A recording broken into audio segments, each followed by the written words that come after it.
Hello friends, সবাই কেমন আছো? আমিও খুব ভালো আছি। নিয়ে আসলাম একটা মিনি ব্লগ নিয়ে। আমার হাতে এগুলো কী বলো তো? বলো কি এগুলো চিনতে পারছো কি না তোমরা? এগুলোকে বলে শাপলার ফুল। এগুলো আজকে ভাজা করব, মানে ফ্রাই করব। খুব সুন্দর লাগে খেতে। আপনারা যদি ট্রাই করতে চান তাহলে করতে পারেন। আমার তো খুব ভালো লাগে, আপনাদেরও খুব ভালো লাগবে। এটা আর ফ্রাই করা দেখাবো না, কারণ অনেকটা টাইম লাগে। এই যে ভেতরে যে হলুদ হলুদ ইয়েগুলো আছে, এগুলো ফেলে দিতে হয়। এগুলো ফেলে ধুয়ে করতে প্রচুর টাইম লেগে যাবে, সেই জন্য আজকে আর ব্লগটা দেখাবো না। তো আমি বলে দেবো কী করে করবে।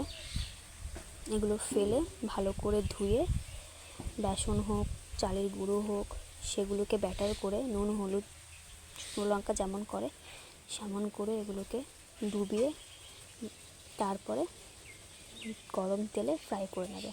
খুবই টেস্টি লাগে খেতে। তো আজকে এইটুকুনি ছিল। যদি ভালো লাগলে তাহলে প্লিজ সাবস্ক্রাইব শেয়ার করবেন। আর থ্যাংক ইউ।